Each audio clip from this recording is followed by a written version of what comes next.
Meat and Cheese podcast here on ESPN Sports.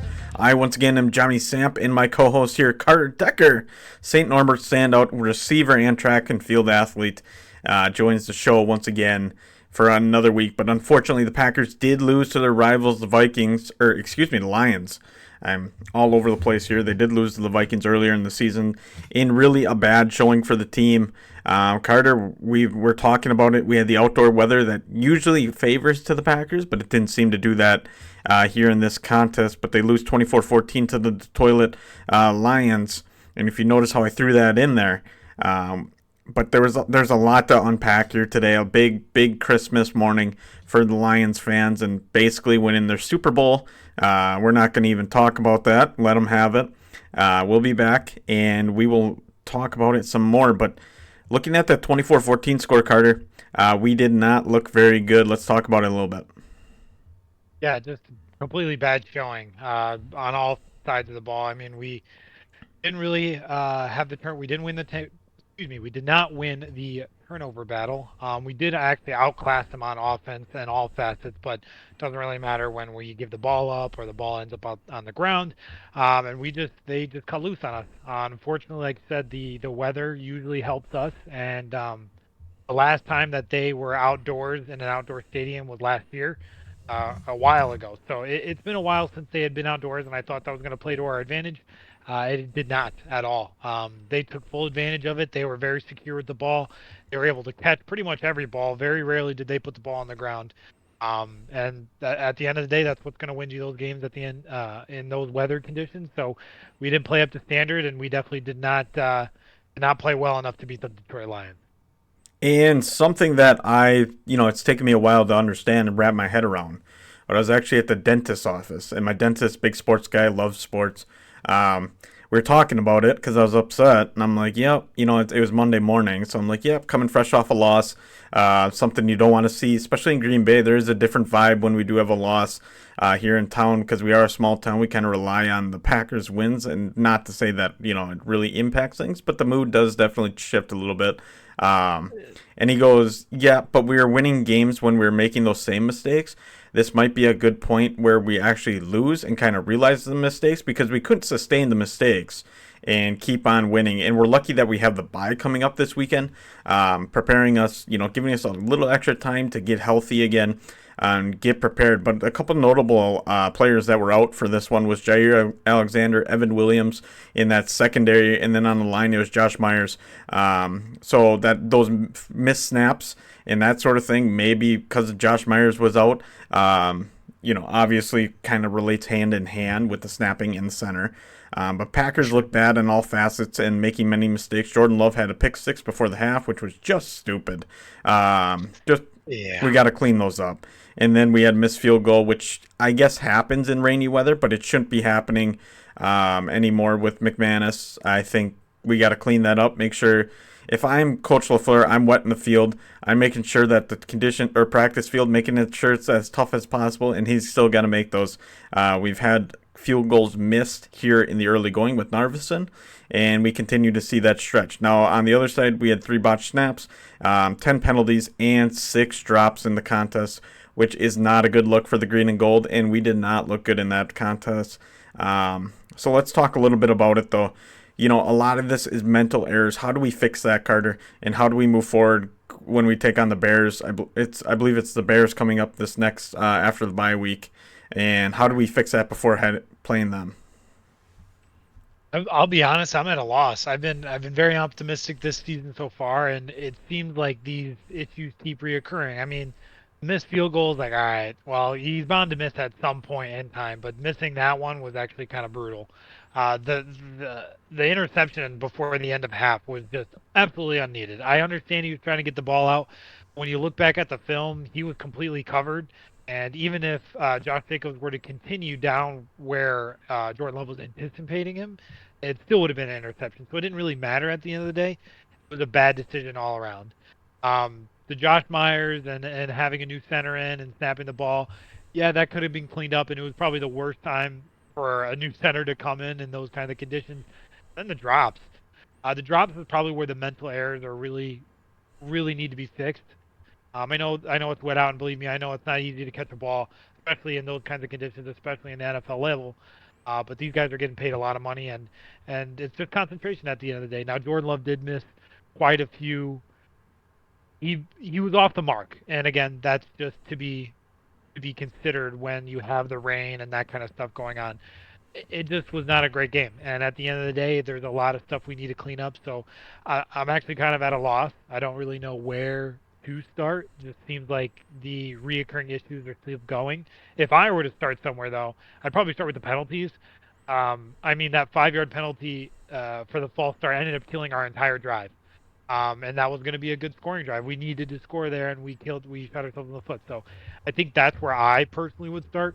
If I'm Coach Kofler, I'm not sure where he's really going to be, starting on his end of things. So if I'm Matt LaFleur and I am looking to make changes to this team, I think I start with the fundamentals. I think we do hard counts with the volume on, making sure nobody is jumping, nobody's doing those false starts. Because when the quarterback says on two, it's on two, unless he calls an audible and they want to switch it. Those are just unnecessary false starts. Usually they're provoked by the defense, trying to anticipate what the defense is doing, and that's another factor of it. So I think you just line up your offense and put your defense in a blitz formation, something more intimidating than what they're used to. Maybe not like a zone or a man where it's going to be a little more spaced out. Even a man would be a more contested look. But if you put them in something that is going to pressure that, especially at O-line and like your tight ends in tight, and just making sure everybody stays on the same page. Just getting that same huddle, getting that same snap count, making sure everybody knows that ball's not coming out after one, it's coming out after three. So we gotta clean that up. I think obviously it was Detroit, and they're a very chippy team. We did see that too, which is questionable, as I've gotten a lot of flack on Twitter calling them a dirty team, and I feel like they've had a history of that. There's some dirty plays, so I mean that I don't think you should get flack for that. Oh, It the very clearly Detroit was fans dirty. are being like, well, when a dog barks back, and I'm like, when a dog barks back, that's when a dog bites, is when, and then you put Sure. that dog down. Unfortunately for dogs, not for Detroit though, but dogs don't really get a chance. But let's look at some of the stats here real quick, and then we'll continue to transition in talking about like that. Actually, first let's talk about the game itself. Just because I want to get into Jordan Love a little bit more. Jordan Love did get his ankle twisted, and I believe that was not Branch, but who was that? That was, it might have been, who was that did that twisted the ankle after the play? It was a bunch of BS. Didn't get called. Um, Yeah. I didn't actually see the only video I saw of it was just of him on the ground, so I couldn't even tell what number it was when he was rolling yeah, around on the and ground. he was corking the ankle a little bit. I mean, that's just uncalled for.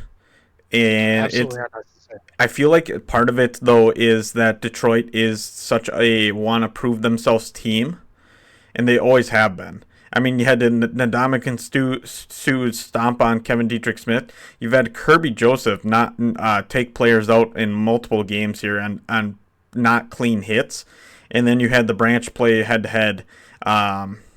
So I mean, I know there was actually a hashtag going Lions Bountygate, because people are trying to expose that. I don't know if it's that extent. Obviously, you're not seeing it as Sure. frequently, but you're certainly seeing some plays that seem like they're going ahead and beyond. And it's because they feel like they're unproven and that sort of thing. And frankly, I mean, you've hung a division banner in your stadium. That's kind of sad. But I understand why, because you haven't won anything else, and I know you're trying to prove yourself. But doing it in that sort of fashion is not a good look for anybody in the North.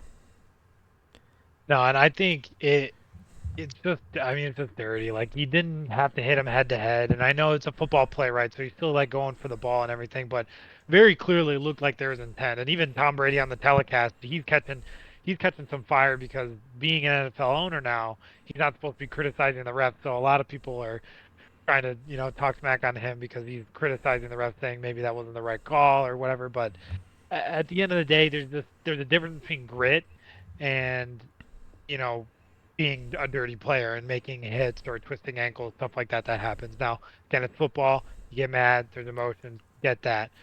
But the other side of things I want to talk about is that penalty at the very beginning of the game where Keyshawn Nixon went out of bounds and somehow got a flag for that. Have you seen anything on that? Because I Uh, have not seen a single video, and I want to know what that flag was for because I definitely feel like that set us back, and just it set a different kind of tone for that drive, and it ended up fluttering out anyway. yeah, I have not seen anything from the refs. But I have seen like the Reffing Association, the NFL, that sort of thing. Because literally, he was just dodging a cooler that was on the ground. He took a jump over it, and I mean, he landed on wet, slippery floor.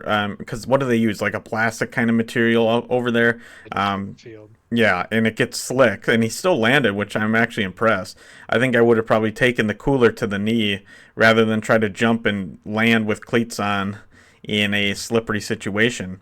But yeah, I haven't seen anything on that. I just seen that fans are wondering what was the call and why was it called and that sort of thing. Yeah, I have no idea why, and I want to know, but maybe he said something after the play, but there's just no video of it, so I'm just very curious on that. And you know what? Frankly, if he did say something after the play, I don't think it's.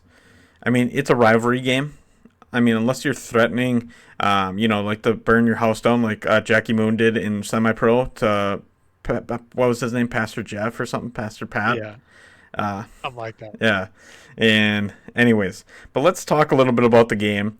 Love was 23 for 39, 273 yards, one interception in the contest. So not real good showing. Goof actually, 18 for 22, 145 yards, one TD. Jacobs 13 carries, 95 yards. Montgomery 17 carries, 73 yards, and leading for receiving was Reed with 5 receptions, 113 yards. And then on the Lions side, it was St. Clown with 7 receptions, 56 yards, and one TD. But yes, so certainly I was actually, now we'll flip the script here a little bit. We'll talk about the Packers defense, just kind of changing things up. They played really well against a really good team, and they were shorthanded. So that's a really good thing to take away from this game if there is anything. What do you think of the defensive performance in this one? I actually completely agree with this. I think we still played well for the team that we've seen the Lions be.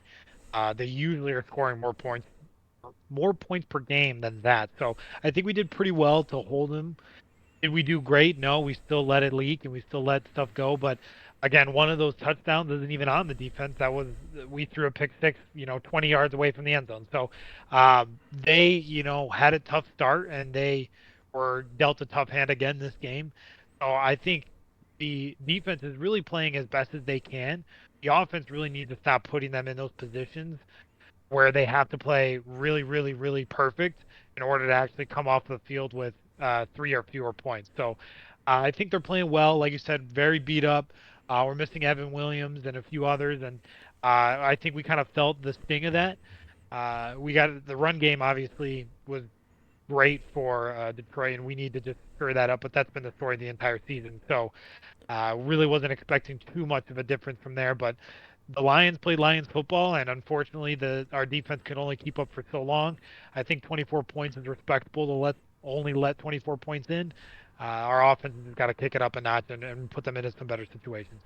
Yeah, and I pulled some stats for the Packers defense because I did have a friend actually message me today because he's like, I see you on Twitter asking for more defensive help, and yes, I would have liked something given that we gave up Preston Smith um, essentially for nothing, a seventh round pick. Yeah, I mean, seventh round pick, that's not. nothing. So that was the one thing that I noticed today. Trade values were insane. Teams were looking. There was a lot of talent going for a very low price, and so that's why I thought the Packers could really utilize that. But then, I had my old friend. He played a lot of football too. Very talented player, very good guy. He's been my best buddy for a long time, and he's texted me. He's like, "Packers defense is fine," and I said, "Is it?"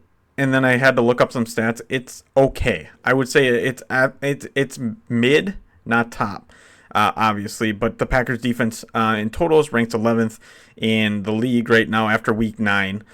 They've allowed 23 TDs, 320 yards on average. They're 13th in passing defense, 10th in rushing defense, 13th in scoring defense, 20th in red zone defense with a 59.4 percentage of stop rate, and then tied for 6th on third down ratings as well, which is really good. It's a lot better than we've been, and frankly, taking a look at most of the other teams, we are ahead of them, or just like one behind with like Minnesota ahead of us in one category. But we're pretty much ahead of them in most categories. The only one that we do trail in, and it's a concern that we've had all season, is the sacks. We are averaging 2.4 sacks per game. Now, Detroit's not doing much better at 2.5. Chicago's at 2.9. And then Minnesota's at 3.4. So, Yeah. so we are trailing in sacks. And I said, is it the worst thing that we get either, because I wanted a corner somewhere, as we talked about before, Newsome, or Lattimore, which would have been kind of an extent, but it would have been interesting to bring him in. Would have been fun, I think, just because it's kind of felt like a Chuck Woodson trade back in the day. Bring in a guy that's really kind of a dog and just like help solidify that defense. Not saying that Lattimore's on Chuck's level yet. Obviously a legend in all aspects, but it would have helped a lot. And if you get that quarterback holding the ball longer, the sacks can pick up as well. So if you're playing that man-to-man defense and you got guys that can actually be dogs and do it, obviously when the quarterback's holding the ball for a longer time, it's going to create plays. The defensive line, and especially help them out too. What are your thoughts on all those stats? And like, did you want to see anything from the trade deadline? Yeah, I thought the stats are actually, like you said, pretty mid. Maybe like you said, mid top tier. Nothing crazy, but we're doing well. And I think that all kind of stems back to, like I said before, the offense. If we get our offense rolling, our defense plays phenomenal. But we put a lot of stress on them, and I feel like we could definitely take a lot of that load off. And if we keep scoring and we keep playing up to our level, I think that our defense is only going to get better. I think that might be one of the bigger reasons of why they're not in that top tier defense is mostly because of our offense. But I love all the stats. They all sound fantastic. You're right. We are back in sacks, and that kind of seems to be where our bend don't break mentality comes in because we know we're not getting those sacks. We have a good enough secondary that we can make up for that when we do give them that time. More often than not, we're actually doing pretty well. Like you said, on those third downs, we're making sure that we're trying to stick to our receivers like glue. Um, However, I think that is a huge facet, and losing Preston in the trade, I don't think it has as large of an impact as one might think in terms of our sack rating. I don't think he's a great player, and I think he's worth more than a seventh round pick. But to call a spade, he wasn't producing as much as we needed him to. And with him being on the older side of things, he's on to the next place. At least we got something for him. But I still think it wasn't the greatest idea. We still could use the depth, but clearly the coaching staff believes that who we have over there is going to do okay. And I think Lucas Van Ness is going to do good. I think Rashawn Gary is still going to have plenty to do. He's getting plenty of attention over there. I think he's gonna make it at some point, and he's gonna get back there. So I think, like you said, if we clean that up, we could definitely be a top 10, maybe even top 8 defense. And then if our offense starts kicking it into gear and really kind of or we kind of hold ourselves to a higher standard on offense, I think we could honestly be top 7, top 6 in the defensive side of things. Yeah, and then on the flip side, you mentioned offense not putting or not or relieving pressure because they're just not scoring.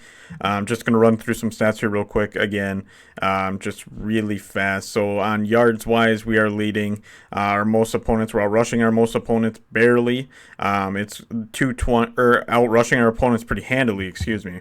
But we're barely outpassing our opponents. It's 2,200 yards to 20,030 yards on the season, between us and the Packers, like head-to-head ratings. And then we are second. We are second in non sacks allowed, which is good. Which is, I think, really good. So we aren't allowing too many sacks in a game, but we are allowing some, which is really good for us. But yes, that offense needs to get clicking. One guy I actually was joking about, and I know it would take probably the whole horse wagon and trailer to get him, because we don't necessarily have that true number one and that receiver column, but a guy that hypothetically, and I know you're gonna say, "Oh, this is just a joke." Yeah, it's a lot of quotations there. Is DK Metcalf? I thought if he came to the Packers, what would that team look like? If we did some sort of trade for him, because he was open to trades. But it had to be, pretty sweet deal for the Seahawks to let him go. And I mean, could you imagine if that offense came together? That would be like a Calvin Johnson on the Packers, along with a bunch of guys that can fly. Or I think that would be kind of cool. It is kind of like a wish, to say the least, but that would have been interesting to see, especially with his mentality and the way that he just plays ball. That would have been a very interesting complement to our offense, being that we have some fairly physical receivers, but I think if I were to classify the receivers that we have would be a little bit more finesse than anything. We got a lot of finesse and speed. We don't have that brutal, wide receiver that's going to go out there and just, you know, tear up the defense and lay a shoulder down and really let them know that we're there. We're gonna juke and jive and we're gonna catch those difficult balls with our athleticism. We're gonna get down and get going. Now, DK can do all that, but he can also go out there and play some bully ball. So I feel like that would have been a really cool, very interesting team that we could have started going with him. But again, all wishes, and most of them don't end up coming through. So here we are today without DK Metcalf. Yeah, and I didn't expect it to happen, obviously. Yeah. But one thing on the receiver column, a lot of people are calling for the head of Dontavian Wicks. I'm not necessarily there.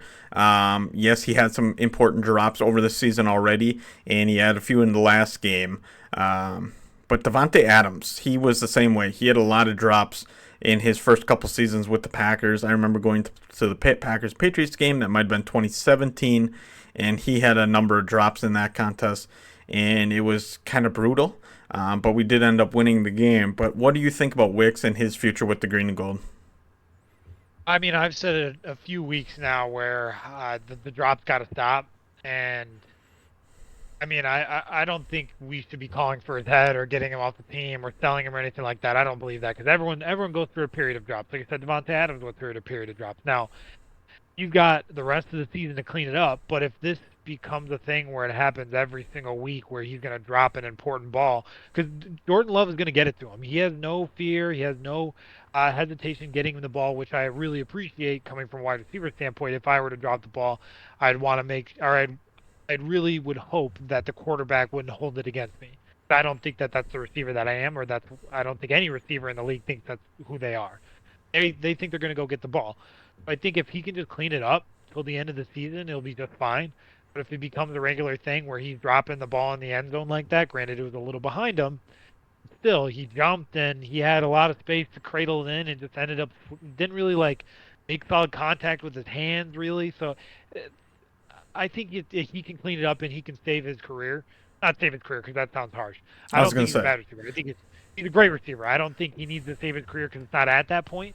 I think if he just cleans it up, he could save this season and save himself the distress of being like, oh, well, he's going to drop it or he's going to get the yips. Because now, if that happens, then okay, well, we could say the same thing about Christian Watson.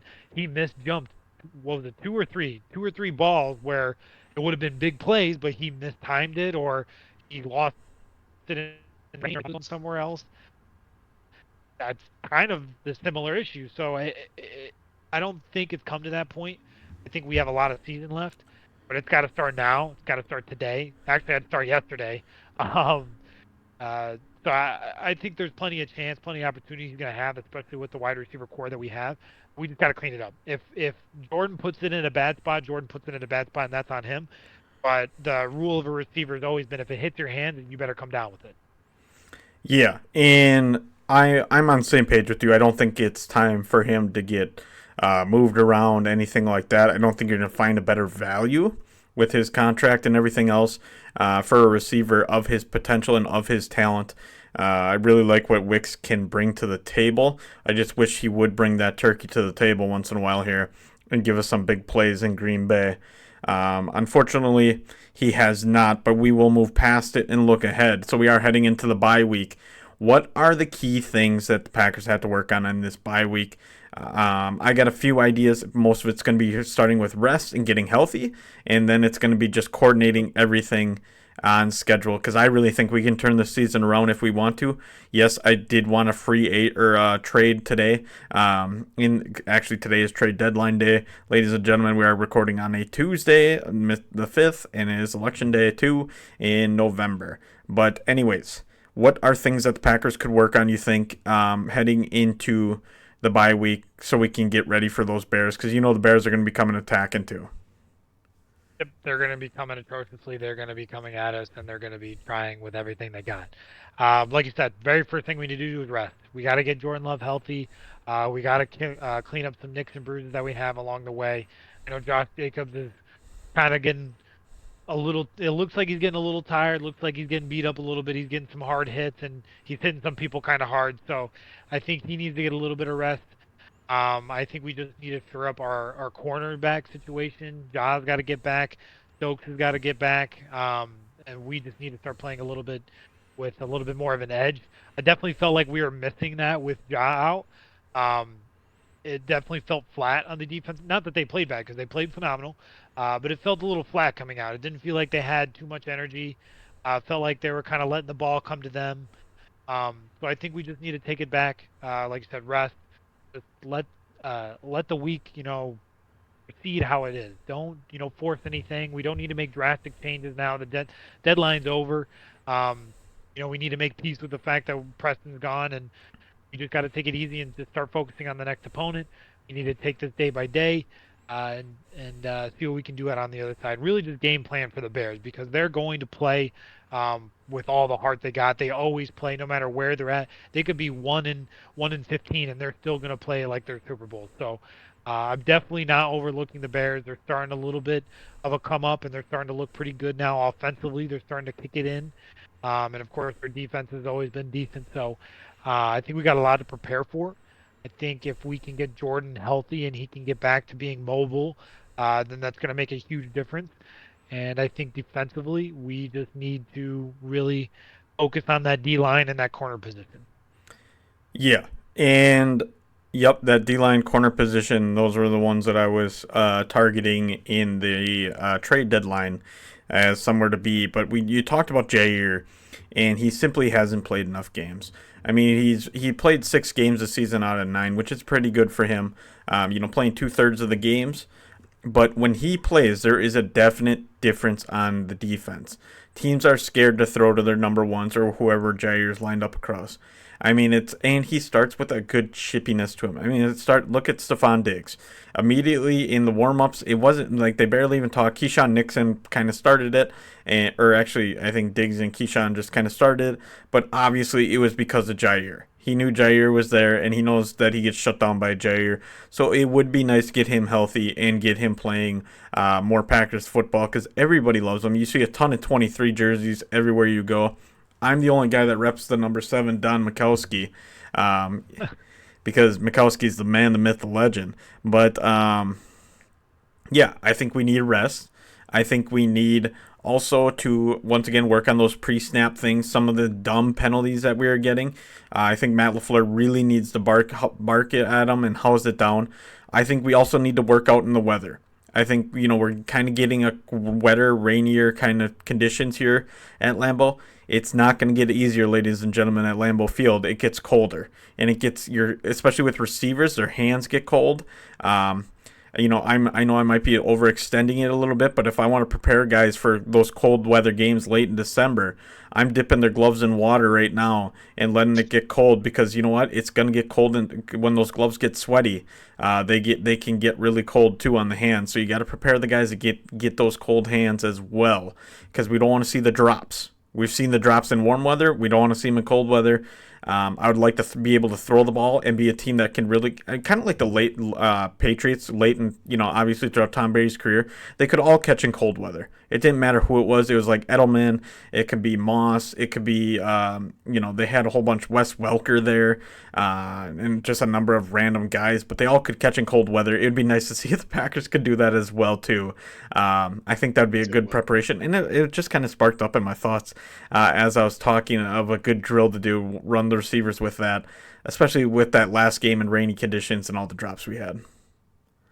Yeah, that's an interesting tactic. I don't know if I'd go so far as to wet all the gloves, but hey, man, maybe you got something going on over there that they don't know about. Yeah, breaking clipboards and wetting gloves, getting those receivers ready for anything that comes up. You got to prepare. You got to prepare for the worst and hope for the best.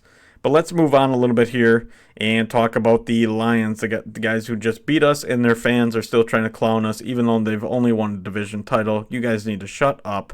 You have no Super Bowls. You have, and the other part is, okay, I just got to say this. I hate the fact that they're now calling Lambeau Field Ford Field East. Yeah, well, they can say that all they want, but the only people that actually think that are their own fans, so it's okay. I get it, but they are. I'm big on Twitter. I get a lot of arguments with people. I post a lot of things that people don't like, but simply are true. Just like when I posted their dirty team, I got a couple hundred people messaging me like, "Oh, they're not dirty team." I'm like, prove it. You guys have always been a dirty team. But the Lions go and play Texans in Houston, and Texans have been struggling, I would say. Really haven't.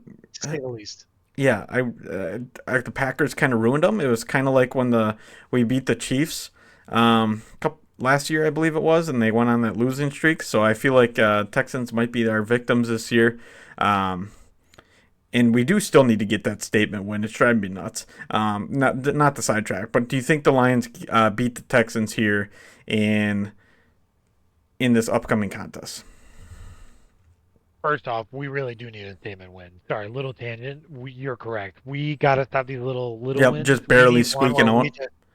we need one where we just go absolutely insane, throw for 5 touchdowns, or throw for 3 touchdowns, rush for 2, dominate on defense, Yep. dominate on special. We need one of those games. But Lions, I honestly think that they're probably going to win this game. I'll be honest. The Houston Texans are just banged up and beat up. They lost Stephon. They lost Nico Collins. They just aren't doing fantastic on that side of things. And the injury bug is real, and it seems like it's starting to attack their team, which is unfortunate because they had a great team and they had a lot of expectations going into this season. And we're halfway through the season now, so those expectations are really starting to set in, and the morale may or may not be going up and down in that locker room. So it's tough to say, but the Lions are. Unfortunately, they're riding a really good high. They're doing really well. They're on the come up, and they're hitting their stride pretty well right now. Which, again, I said a few weeks ago, doesn't matter how you start, it matters how you finish. So if they hit their peak now, go for it. That's great. But as long as the Packers peak towards the end of the season, that's what really matters. So I think the Lions are going to end up coming out with this win. If I was to give you a prediction on what the score might be against the Houston Texans, they've been letting a lot of running go. They've been letting a lot of people just run all over them, Houston, that is. And obviously the Lions have been fantastic on the ground. So I imagine they're probably going to run up the score again. Maybe not as high in the 50s as they had, done it against someone else. But I think it's probably going to be in the 30s, probably 36 points, if not plus, maybe even 42 points, somewhere in that range. And then the Houston Texans, I don't think they're going to slow down offensively. Well, actually, I'll take that back. I think they are going to slow down offensively now that they have so many injuries, and it's really starting to set in of how short they are on the offensive side of things. I think CJ Stroud is still going to cook, but he'll end up probably only scoring like, I don't know, maybe 18 points, maybe 14. 14 would probably be my best guess. Yeah, and yeah, unfortunately, I see the Lions winning. I really don't want to. I hope they can somehow spoil. Texans can indeed. The Lions just drive me nuts, and right now their fans are driving me nuts with all their comments, all their irritating comments, and comments as well. Yes, you are getting to me a little bit, guys, but I still live rent free in your heads, and you know it. Yeah, a lot of them. I have one guy. So it's kind of a troll account, and it's like this Jesus account. But I comment on Detroit Lions, their whatever that street sign podcast that they have.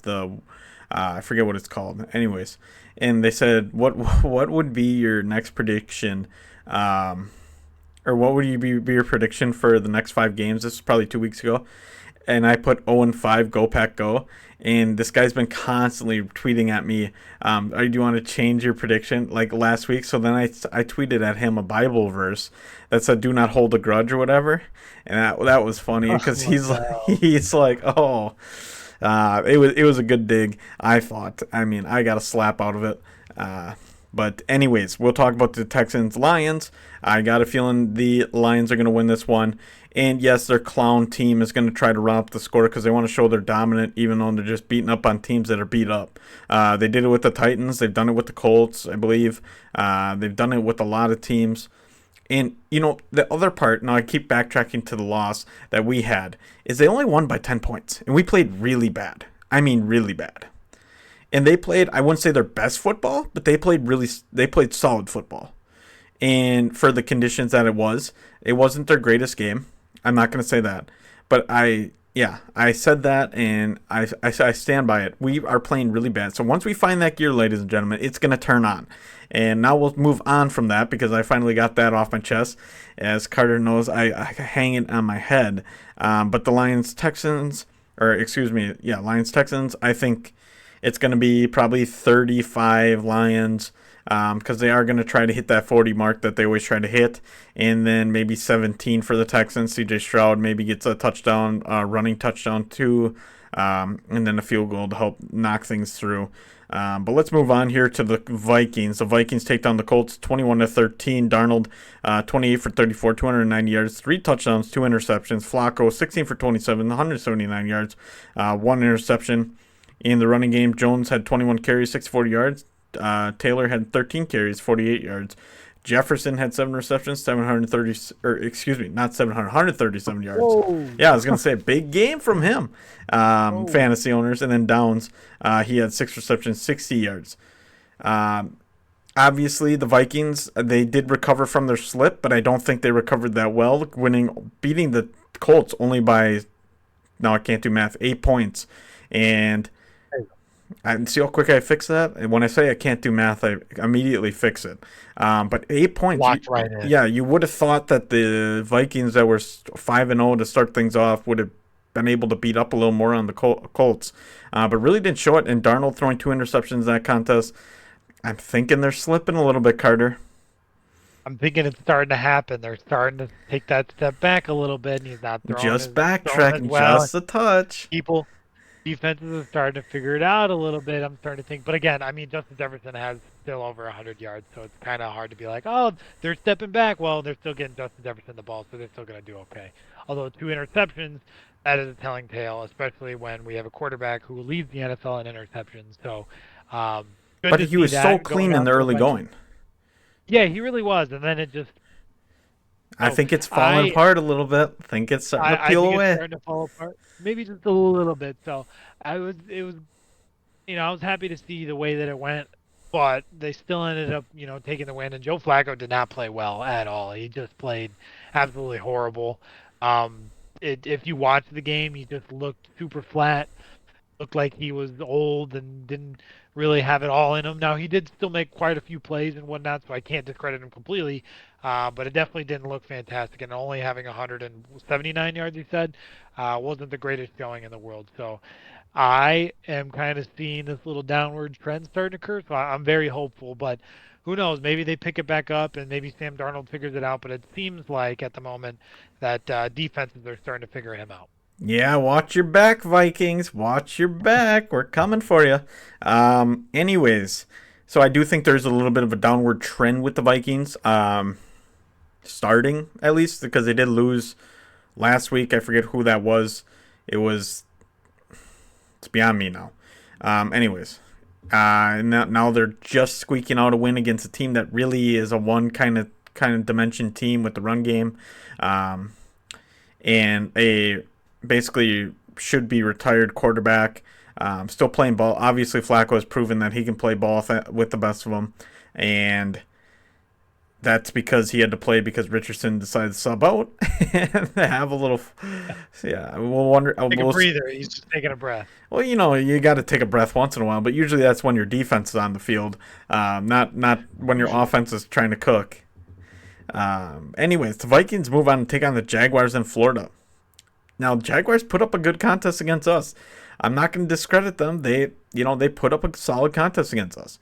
And we did squeak out with a win there. And again, that was that late second field goal win, which, again, now I'm looking back at it, not really fulfilling at all. Like you said, we need that statement win. and we need it soon here. I think it's going to be good if it happens after the bye. I think actually the Bears are a perfect target for it. I mean, Yeah, I agree. yeah, the Bears are. If we could have that standout game against the Bears, oh, that would be If Jordan insane. Love If we can could get beat his them, official Bears game, like every quarterback kind of has, Packers quarterback has had that game where they just officially conquered the Bears. Yes, Jordan Love has beat the Bears, but it was like, yeah, you beat the Bears, but they really didn't look good. If he can get a really clean game against the Bears, I think we can really dominate and have that statement win and turn things around on this ship. But we're talking about the Jaguars and the Vikings. Who gets the win there in Florida? honestly, I would love to see the Jaguars win. And like you said, they didn't have a terrible game against us, but Trevor Lawrence just needs to lock it in. And if he can lock it in and distribute the ball appropriately, I honestly think they could beat the Vikings. They have some talent on the defensive side to at least limit Justin Jefferson. Do I think that they could stop Justin? No, not at all. I don't think that they're that great, but I do think they can at least limit him. If they can hold him to under 80 yards and just make sure that their running game doesn't go insane, I think that the Jaguars could actually pull it out. I'm saying upset right now. So I'm saying the Jaguars are actually going to win this one. Do I think it's going to be a squeaker? Yes. So I'm assuming it's going to be like 21-17. I think Darnold's going to have to throw probably another two interceptions, or if not one really big interception at the end of the game for the Jaguars to win. However, I'll put this caveat in there though. If Oh, don't put a and caveat in only there. if. No, I got it. If Sam Darnold can actually lock it in and not throw those picks and throw it efficiently, the Jaguars are going to have a tough day. But I think the Jaguars got the defense to do it, and I think right now that the Vikings are at prime position to get struck is sorry English, to get struck, English, yeah. and they sorry, Jaguars could be the ones to knock them down. I was going to go the same way, ironically. I Oh, think the Vikings, they're losing it, I think. I think they're losing their touch. I think 2016 is going to come back to haunt them. History repeats itself. I was told by a teacher once, and I feel like for them, history certainly does repeat itself. And I think the Vikings, if I had to pick a score here, it's going to be like 24-21. Like you said, a late second field goal for the Jaguars or something like that. I think the Jaguars do have talent, but they just aren't utilizing it correctly. Doug Peterson, I'm surprised he's still even there. They just keep him around, I guess, because he's got his retirement home right there, and he can play shuffleboard, every day of the week besides Sunday. He's got to spend 4 hours on the field. I don't know why he's still there. It blows my mind that Jaguars still do it, but I guess they see something in him. Anyways, so I think the Jaguars do get the upset here, and I'm really hoping they do, because I really hope the Vikings get a loss on our bye week and help us out in the that'd be standings as huge. well. That would be huge. I think that it would be great for us, and it'd be even worse for the Vikings because that'd be like lighting the fire to the powder keg. I feel like they're on track to implode or maybe explode, and this could be a great starter. It'll happen once they do they do like the drum thing, or they do the horn thing. They're not a drum thing. Blow the horn. Are they at No, Minneapolis? it's in Jacksonville, but I Oh, it's feel in like if the Jacksonville. drum stick goes through the drum, that'd be a metaphoric way for the Vikings to go down. But I do see it happening, and I really hope it does, because I'm hoping the Jaguars. Come on, Trevor Lawrence, do something for us. Uh, Give us a good one Do here. something. And then if we get a statement win that next week for the versus the Bears, would that change the tempo of this team? The Packers, of course, we're talking about. We're always talking Packers, even when we're talking about other teams. There's always a hint in dusting, as they will in the cooking industry, of just a little pinch of yep. There you go. Oh, the Little salt. salpe or whatever his Little name is. salt. Yeah. Now let's move on to the Bears, everybody's favorite topic, because the Bears are playing the Bears football, and they lose a stinker to the Cardinals, 29-9. Obviously, not very appealing to the Bears fans that had playoff expectations, Super Bowl hopes, indeed, with this rookie quarterback. But Wow, 29-9 against Kyler Murray and the boys. Good win for them. Actually, kind of a statement win, I would say, for that Cardinals, as they were 0-2, maybe 0-3 against the North. But now they finally get a win in against a North team. Excuse me. And Caleb Williams with 22 for 41, 217 yards. Murray 100 or 13 for 20, 154 yards. On the ground, Swift 16 carries, 51 yards. Connor 18 carries, 107 yards. And Odunze 5 receptions, 104 yards. McBride 3 receptions, 35 yards. But the Bears. I mean, let's talk about that a little bit.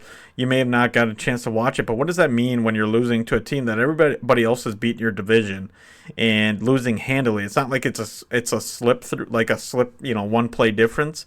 I mean, losing by 20 points is 3 touchdowns essentially. What does that mean for the Bears?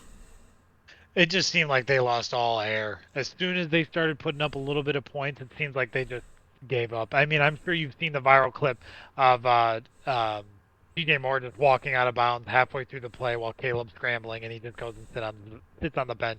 If that doesn't describe the atmosphere on the Bears bench, I don't know what does. It just seems like no one was there. No one was really trying. They ran up the score early and got those points, and then they just let it go. They're like, all right, we're not really here to play anymore. We're just trying to survive at this point. And they just don't seem like they're playing with a ton of heart, which sucks to see because, like I said earlier, I thought they were on a little bit of a run offensively, barring obviously this game where they only scored 9 points. But he's still able to get the ball out. And honestly, if they have a good defensive game, they might, stay in that game a little bit longer. But again, like you said, they're just being the Bears. They're just going back to their old ways. They're falling back into that, oh man, we just lost this game when the game's not even over yet. So, as a Packer fan, it's great to see. As an objective football fan, sucks to see because they have talent, and it just seems like the life leaves their team as soon as they are down points. So, um, other than they're just not playing well and they're just not keeping it together morale wise. Everyone keeps pointing to the coach. If you go on Twitter, like you said, and just check out anything Bears related, Oh it yeah, seems like Eberflus everyone's is pointing the. fingers at the coach. Right? They Oh seem like everyone's offering him up as the sacrifice of the lamb. So yeah, that'd be my prediction. If they don't win this game, Eberflus is gone, and he's going to be gone before he even lands back in Chicago off the plane. yeah, and the other factor of it is they so idolize Ryan Poles. It drives me nuts. Ryan Poles can do no wrong apparently, but apparently he keeps Eberflus around, but nobody, gives any thought to that. Nobody wants Eberflus around. I don't know why, but it seems like they've already given up on their coach, and there's been plenty of snippets or camera angles from here and I there of think players saying Eberflus is things. used So as a scapegoat yeah, I would say so. But because it seems like the he could have entire been cut out weeks ago, even before the season, and they haven't made a move. So it's like an excuse for their losses. yeah, and I've said it on plenty of the other podcasts. It seems like it's a coaching issue for the Bears. It seems like their personnel issue really is never a main issue. It seems like the coaching staff just isn't able to get them going. Just I don't know what they got to say or what they got to do or what motivational speaker they need to bring in. But someone needs to get some life into this team, and it probably needs to be quick if they have any chance of salvaging the season. As a Packer fan, do I want them to do that? No. No, but that's what they need to do in order to get anything going. The Packers just need to clean it up, and we'll be just fine. So we'll see what happens. But I imagine the Bears. This is going to be their last. This is going to be the rest of their season right here. If they lose this, their season's probably not going to go very well for the rest of it. If they win this, they might have a little bit of heart and a little bit of morale left. Um, but this is going to be a pretty important game for them. Yeah, and you mentioned bringing in a motivational speaker. I think a better one for them would be like a psychic or something. One of those guys that can like read your mind. The Packers had one in last year, I believe it was, and there's a video of that where he's like guessing people's like nicknames when they're little. Those guys are interesting. I went to a couple of those at college, and it's just like they mess you up. It's like, how'd you know that? But that would be good Who did for. you talk to? Huh? Why'd you call my mom? Yeah, why'd you Who did call you my talk to? mom Why'd you before the call my show? mom? How'd you know? How'd you know who my mom was?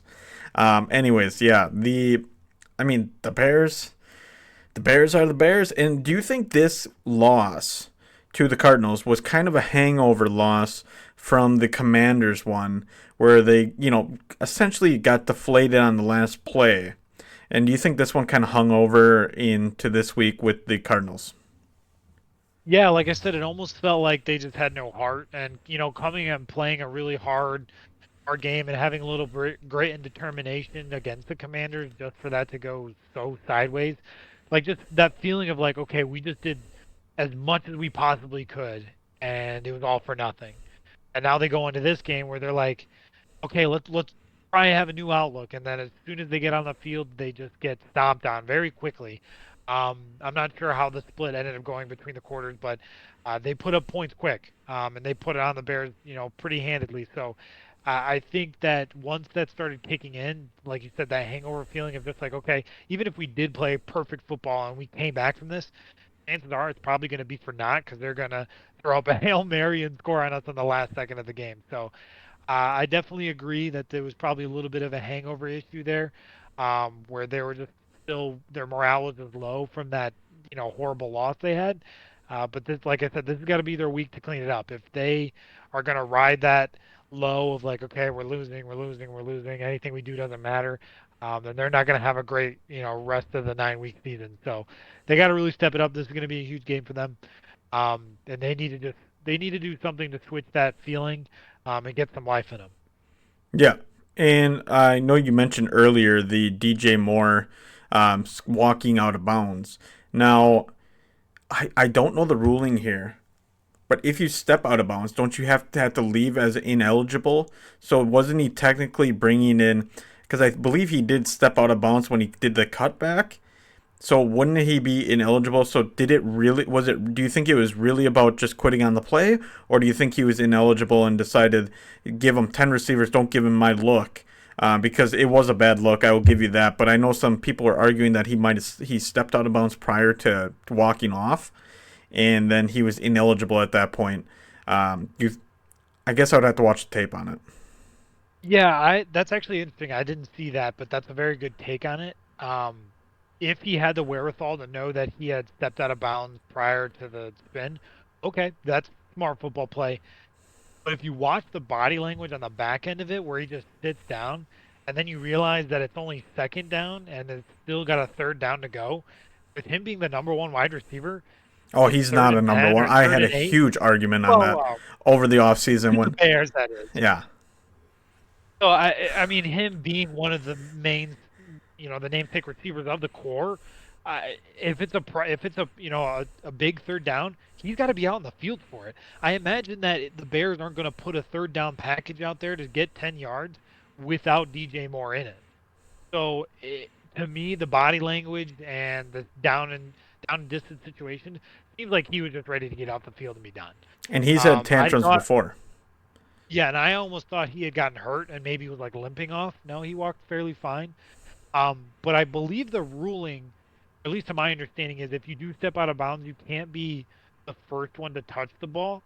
So maybe that is true. Maybe he did just know that, but also you're gonna go sit down on the bench and not get ready for the next play. You got a third down, and it's a big third down too.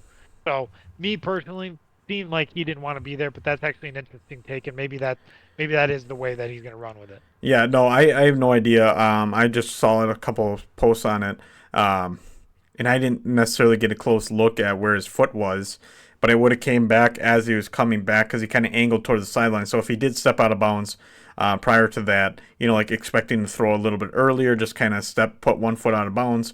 Um, I think that would actually be a smart play just to not have the option available. But then, yes, you did mention, and I guess I knew it was second down, that there is third down. The body language, he just kind of walked off, and he has thrown tantrums before. I think he threw it against the Texans. He wasn't real happy with, DJ. Excuse me, he wasn't real happy with Caleb Williams, and I mean, that carries over from a veteran going to a rookie because he, in the offseason, said that Fields was the right guy, and clearly he doesn't think that. And, I know he's supposed to be their number one. I believe last season against the Packers, he had like 5 catches and 59 yards in the second game. So, so I was arguing with fans, yeah, is that what a number one does? I don't need one. But, anyways, let's take a look ahead of the week for them. So they will move on and play the Patriots this week. Patriots obviously not as formidable as they once were, but they did get a win against the Jets 2 weeks ago now. Um, and have seen some upscales, but also seen a lot of downside too. Who gets the win here? Bears, Patriots. Um, to be honest, the Patriots have been playing pretty well, and if they can put up a few early scores, I think that they got this one. Um, I think the Patriots have opportunities, and unfortunately, they don't just have the greatest team. Their team's just not built full of studs. They have a few good players. I mean, every team's got great players or good players, but they just don't have a ton of talent. Uh, the Bears, however, just seem to be in this funk the last few weeks of Oh just yeah, not doing well. So if they can switch it up and maybe just completely wipe the last 2 weeks, they got a shot. But the Patriots have been looking a little or not sketchy, scary when they beat the Jets, and I'm not sure who they played last week, but um, they have opportunities. So I'd like to see them play, and I'd like to see them win. I think if they do win, though, it's going to be probably a touchdown, 10 point. I imagine it's probably going to be a 10-point spread only because of the fact that it seems that the Chicago Bears are just shutting down. the Bears. So I feel like that'd be yeah, they're gonna shut down as soon as they get 10 points up. They're gonna be like, wow, I'm done, and we're just not doing anything. So my guess would probably be somewhere in the 24-14. That's where I would put. I don't think that they don't have the ability to score a touchdown, but I imagine they're probably going to score one in the first quarter, maybe start of the second quarter, and then get shut out in the third, and maybe score one in garbage time after New York or excuse me, New England has already put up plenty of points and they got the space that they need. Yeah, and I'm hoping the Patriots get the win here. Obviously, not the second on the Bears, but we play them that next week. I'd like to see them get another loss and continue on that train because I really want that statement win. And I think it's going to be kind of similar fashion. I'm going to go Patriots 17, Bears 7. I don't think they get really anything mustered up. I think obviously there's a lot of downside after the loss, and I felt like it carried over from the Commanders game, and I feel like it just might continue a little bit for the Bears because that's kind of the organization, um, and just the way they kind of do things. But yeah, we'll talk. We'll see next week when we chat again if the Bears can get back in routine, and then we'll be Yeah. talking about trying to beat them. In a Yeah, good. I actually had a question. How do you think that affects whether they win or lose? How do you think that affects when we play them? Do you think that's going to have a huge carryover, like if they were to lose, or do you think, Oh, regardless of who it is, the Bears are going to play the Packers as well as they can, no matter what? I think they will try to play as well as they can, but I think the other factor is, there's a certain, they always want to be kicking our teeth in every year. They're always on that Super Bowl mentality and always trying to take us out because you try to take out the king, and that sort of thing. But I think the Bears play well if they win. They're going to really kind of come shooting all guns, firing on all missiles. If they lose, I think they're going to try to, they're going to talk all week and say that they're going to be coming firing for us. And Caleb Williams is going to torch us for 600 yards and 19 TDs and that sort of thing. And it's going to be called, Soldier Field North now. But I really don't think that's what the players are feeling. I think that's going to be a lot of what the media is saying prior to that with the Bears fans. Obviously, they're a little bit of delusion there. Maybe a lot of delusion, just a hint of delusion, I And guess. Yeah, you know that. But I think either way, they're gonna come shooting guns, looking to try to upset the players are at least. But if they get down, I think if we can score and get ahead of them a little bit, they're really gonna struggle. Because I think they're going to see the scoreboard. If they get another loss again, that makes it 3 in a row, I believe. First one on a shocker, second one just getting dumped on, and now this new one from the Patriots, hopefully getting dumped on again. Because we'd love to see the Patriots take a big fat shit on them, but they're probably not gonna. So yeah, I can be a little more profane. Um, but yeah, so I would like to see that, and would like to see what they can do here in would like to see if they can do anything here in this contest coming up, because I do think it does have a huge effect coming into Lambeau, knowing that the Packers are kind of that dominant team in the rivalry, and obviously one of the oldest rivalry in the NFL, with the what's it called, the blue and black bruise contest or whatever, the black and blue rivalry or something, with all the bruises, the hard knocks. You had Nitschke and Dick Buckus, which is really a bad name. I don't know who named him that. Yeah, poor guy. At Poor least he could guy. play football. But I think the Bears do lose in the contest. I'm hoping it's by just an old, just a big old fat one, big like 30 scoreboard, and again like a single digit scoreboard for the Bears. Which one do you think is worse? Just like as anybody, do you think it's worse to lose by 3 points or lose by like 14 points? So I think with this one against the Patriots, who are highly underestimated, really not a team that a lot of teams respect anymore. I think that with this one, it would be worse to lose by a bunch of points. With the Commanders, they were actually a formidable team. They're a good team.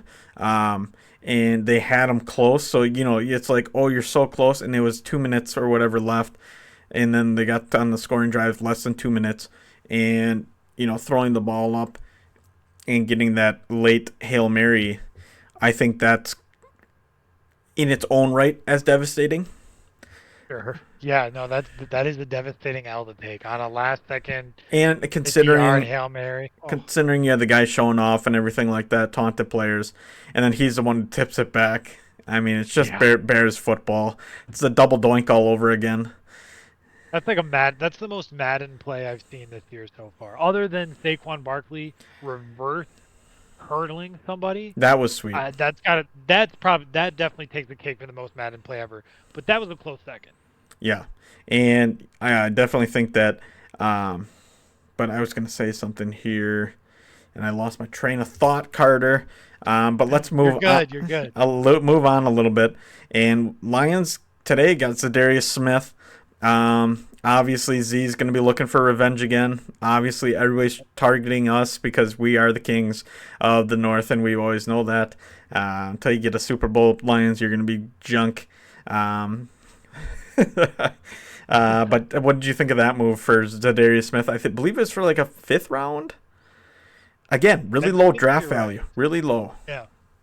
I I don't know why. I mean, I don't really know how to feel about it because when he went to Minnesota, didn't really feel like he had that big of a factor. I think he had one sack against us or one big play against Green Bay while he was there, so I'm not really too worried about it. I think the Lions feel like they just got the greatest catch in the world. But I mean, to me, it's a little indifferent. I think once he went to the Vikings, the Packers organization, or at least the Packer community, was like, "All right, thank you for your service, but you're dead, not dead to us, but you're gone now. All right, get out of here." So I don't think it has that much of an effect. I think he's still a good player. He's a solid player. I don't know if he's going to be that fundamental change or that replacement that they're really looking for, being that they lost one of the best players in the league. Yeah, and I always say whenever teams are looking for revenge teams, it never or revenge games, it never works out well. Um, No. I mean, Packers are an organization that literally never looks for it. Uh, I can't even name a player that really. I mean, even when Z came from the Ravens, I don't think we even played him. But I don't think that was my main concern, was because I know he actually said in the statement, Zadarius today, he gets to play the Packers twice a year and he gets to play the Vikings twice a year. And I'm like, really, clown? Like, you're gonna do this again? We've seen how it's worked out for a lot of teams and a lot of different players. Like, really, come on. You're trying to trying to always overthrow the kings. That's what tribes do.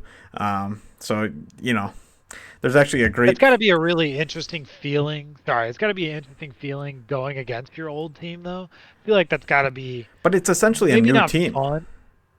Right, yeah, and it is a new team. Well, I guess actually, yeah, that's a good point. He's not even going against most of the coaches that Yeah, are there either. there's a lot of guys that weren't on that team that he was on. Um, What is there really to take revenge yeah, on? You know what I I mean? mean, It's Rodgers not a doesn't big play deal. It with doesn't us really anymore. matter. Yeah, you can Right. clown around and say all you want. But I always say Phil Jackson had a really great. So he does a lot of studying in the tribes Like he studied like the North American tribes in North Dakota and stuff. He did that throughout college, and he lists in his books, Six Rings, or I believe that's what it's called. Um, and he talks about the differences between tribes and kingdoms. And tribes will celebrate any win. So like if they kill a deer, they celebrate it because it's an exciting thing. Now kingdoms, they have to kill if they kill 20 deer and feed the whole village, that's still not a celebration for them because it's not the They same just fed the level. village. That's There's a it. different level Right. of celebration. I feel like the Packers kind of have that over the North, and even though Lions fans want to claim they're the kings of the North, they really don't hold themselves to that standard because every time we play them, they're tweeting about or tweeting at us and trying to get in our heads a little bit. And I always feel that we do have that little bit of superiority. I mean, we do have 4 rings, 13 world championships. We have a number of Hall of Famers. I mean, obviously, Lambeau Field is the holy lands of football. So come at us, Detroit. We're ready for you. And we're going to get you next time. We're going to get you in Ford Field. We're going to get you. But then finally, let's close things up. The Jets get a win. We've been dogging them for a couple weeks here, and they Finally. get a win. Yeah, Now, they finally get a win. Oh, sorry, what were you no, saying? go ahead.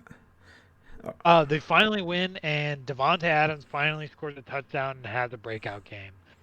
Wow, it worked out, but it was like if you watch the game, it also just didn't even look pretty. Like it wasn't like they won handedly. It wasn't like they won it clean. They had to kind of inch out there at the end of the game. So it's like, okay, they got to win, but it really didn't feel like it was that big of a win. So great. I hope they celebrate. I hope maybe they get on a little bit of a track here, but at this point, it seems like it's a little late in the season, and they just lost Mike Williams in the trade block as well.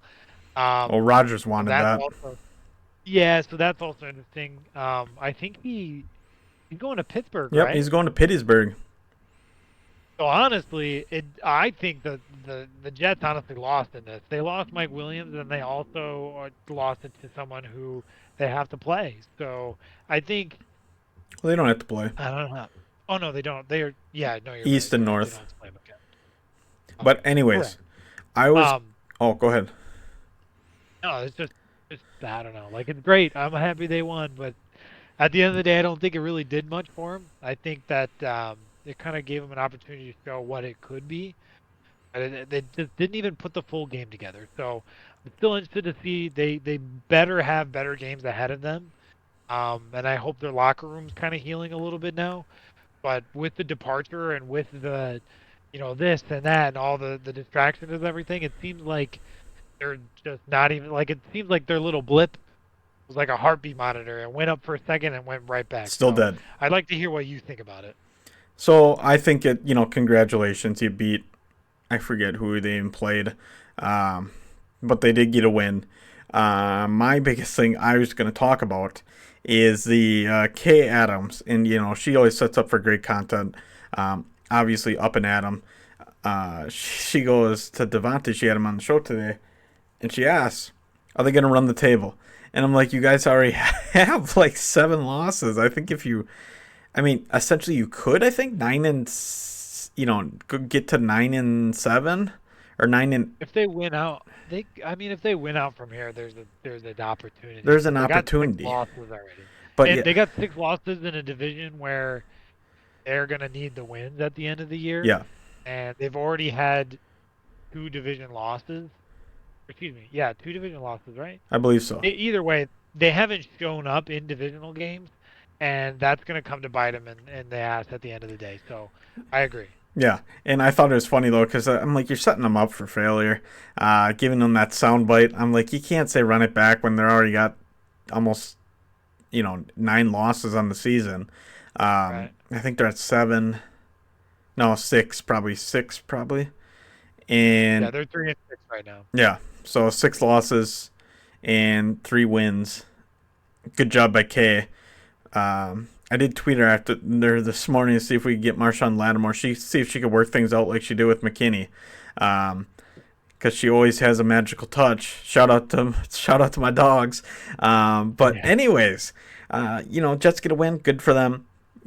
Rodgers seems like he's a little happier, no longer in the darkness of the abyss, and finally, coming on his storybook ending here, likely to his career. But Adams, yeah, we'll see what you do next year. And I think that'll do just about the whole show here. That'll about wrap things up. But Carter, any last thoughts here? I'm excited for this bye week. I think we got a lot of opportunity here. To just take it easy and really just kind of figure it out because all of our issues so far have been self-inflicted. At least in my opinion, I feel like the most have been self-inflicted. Yeah. Not that teams are playing great against us or they're not playing, or they're playing super bad, but I feel like we could clean it up. We can do a lot of inner looking, maybe pull some Aaron Rodgers and just kind of maybe we all sit together in some darkness and kind of think about it. But I'm excited. I think we got an opportunity ahead of us to just take it easy and rest up, and then the Bears is going to be it's going to be a game, and like I always think they come and play. So I think next week is going to be really a week just to kind of figure things out, and then we got to just let it go. We can't make any mental errors against the Bears. We can't give them any edge because anything we give them, they're going to end up taking it a mile. So we need to make sure we lock it in this week and just kind of lock it in mentally. And then the week prior, we got to or the week next, we got to get ready for the Bears. We got to get ready to go dominate. Yeah, and with that, I think we got to get ready to dominate as well. I think we need a statement win, and it'd be great against the Bears. And the Bears are, trending downward. We'll see what happens here this week. But we do have the bye week, so enjoy the restful week. We're going to be back next week. Don't worry, ladies and gentlemen. Even with the bye, there's still things to talk about.